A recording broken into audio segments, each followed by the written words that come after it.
pertama yaitu kompetensi dasar. Kompetensi dasarnya antara lain sebagai berikut, yaitu siswa dapat merancang gagasan, perasaan, dan pendapat dalam bentuk teks puisi secara tulis dengan memerhatikan unsur puisi. Selanjutnya yaitu mempersiapkan tema penulisan puisi. Yang ketiga yaitu menyusun diksi yang sesuai tema penulisan puisi. Yang keempat yaitu mengembangkan diksi menjadi bentuk puisi yang utuh dengan memperhatikan unsur fisik dan unsur batin puisi. Selanjutnya yaitu ada tujuan pembelajaran. Setelah memeriksa video sinematik melalui model pembelajaran problem-based learning dalam pembelajaran teks puisi, peserta didik mampu mengembangkan diksi menjadi bentuk puisi yang utuh dengan memerhatikan unsur fisik dan unsur batin puisi. Nah, selanjutnya, tahukah kalian sesuatu hal yang berasal dari perasaan yang mengungkapkan rasa sedih, bahagia, kecewa, rindu melalui kata-kata disebut dengan apa?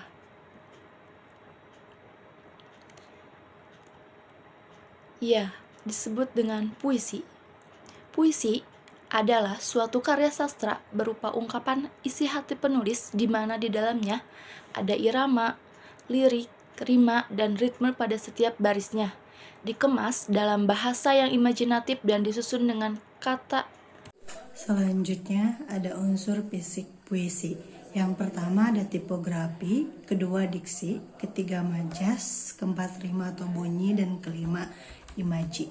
Kemudian ada unsur-unsur batin puisi, yaitu yang pertama ada tema, nada, perasaan, amanat, dan ciri-ciri puisi secara umum. Yang pertama, penulisannya terdiri dari bait yang di dalamnya berisi baris-baris, banyak menggunakan gaya bahasa atau majas yang bermakna kiasan, terikat oleh persejakan rima dan irama. Kemudian di sini ada contoh puisi yang judulnya Kita Berharga oleh Sriwinarti. Tuhan sambil tersenyum menciptakan Adam dan Hawa, menciptakan bumi telanjang hingga iblis bersenandung mega, bermain-main dengan kata. Lalu Adam dan Hawa sepi dijemput api, melapangkan langkah ke bumi, melahirkan kita Sabil, berjalan kasar dalam sebuah naskah, berpetualang menangkap cahaya bersama bayang-bayang, memasuki berbagai ruang. Kadang kita gurun yang memperkosa sabda, tanah yang menjadi warakan langit, pasir yang berisik, badai yang mengamuk, merapi yang mengeram, laut yang demam, pohon yang asing, ilalang liar, kapal yang karam, belati tajam. Kadang kita oasis, kunang-kunang yang merindu cahaya, mentari yang tepat janji, senja yang merona, angin yang bernyanyi, purnama yang jatuh cinta, hingga kita tak di sini lagi. Lalu, kenapa kita ada? Karena kita berharga. Selanjutnya, jenis-jenis puisi. Teman-teman perlu diketahui bahwasannya jenis-jenis puisi terbagi menjadi 3. Di sini dijelaskan, pertama puisi naratif, kedua puisi lirik, dan ketiga puisi deskriptif. Apa itu yang dimaksud dengan 3 puisi tersebut? Pertama, puisi naratif. Puisi naratif adalah puisi yang mengungkapkan cerita atau penjelasan penyair. Puisi ini terbagi ke dalam beberapa macam, yaitu balada dan romansa. Apa itu balada? Balada adalah puisi yang berisi cerita tentang orang-orang perkasa atau tokoh pujaan. Kemudian, yang kedua puisi lirik. Puisi lirik adalah puisi yang mengungkapkan berbagai perasaannya. Puisi lirik ini terbagi menjadi 3 macam, yaitu elegi, serenada, dan ode. Elegi di sini adalah puisi yang mengungkapkan perasaan duka dari si penyairnya. Kemudian, ketiga, puisi deskriptif. Puisi deskriptif adalah puisi yang di dalamnya penyair bertindak sebagai pemberi kesan terhadap keadaan atau peristiwa, benda atau suasana yang dapat dipandang menarik perhatian penyair itu sendiri. Teman-teman, di sini terdapat langkah-langkah menulis puisi. Jadi, teman-teman ketika menulis puisi itu ada langkahnya. Inilah langkahnya. Pertama, menentukan ide. Seperti sudah kita bahas, ide merupakan ruh dalam dunia penulisan, termasuk menulis puisi.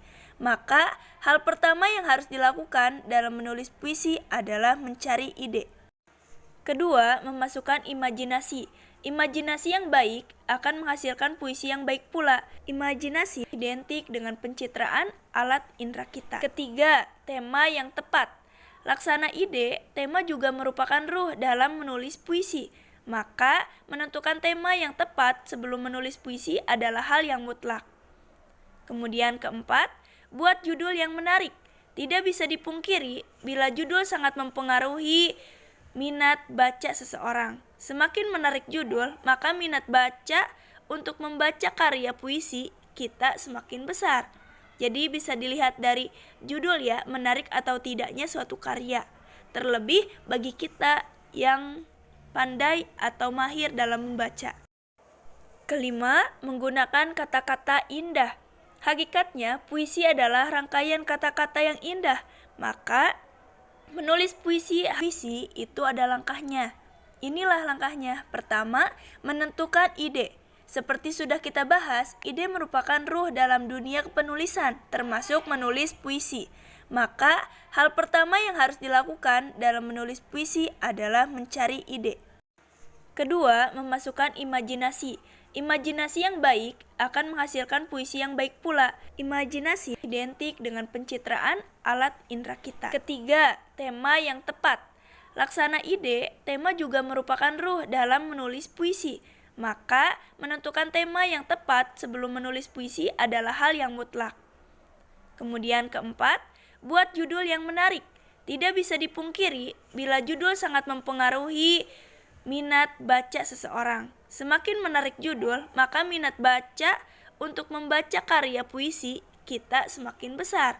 Jadi bisa dilihat dari judul ya, menarik atau tidaknya suatu karya. Terlebih bagi kita yang pandai atau mahir dalam membaca. Kelima, menggunakan kata-kata indah. Hakikatnya, puisi adalah rangkaian kata-kata yang indah. Maka, menulis puisi harus menggunakan kata-kata yang indah. Caranya bagaimana? Perbanyak membaca, perbanyak kosakata, dan yang paling penting, perbanyak berlatih. Kemudian, keenam, buat lirik yang menarik. Bila sekilas memandang, puisi hampir mirip dengan syair. Lirik yang menarik akan menghasilkan suasana puisi yang menenangkan hati. Ketujuh, perwajahan atau topografi. Perwajahan dalam puisi tidak berbentuk paragraf seperti prosa. Perwajahan dalam puisi berbentuk bait, yang mana bait-bait itu mengandung makna dari penulisnya sendiri. Jadi, perwajahan penting ya, harus disesuaikan, karena apabila tidak disesuaikan, maka tidak akan sempurna makna yang akan disampaikan. Terakhir, kedelapan, sangat penting bagi kita untuk pandai-pandai menggunakan majas dalam menulis puisi. Penggunaan majas akan lebih memperindah puisi kita.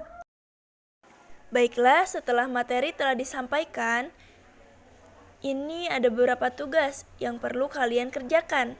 Tugasnya, buatlah puisi dengan memerhatikan unsur batin serta unsur fisik puisi.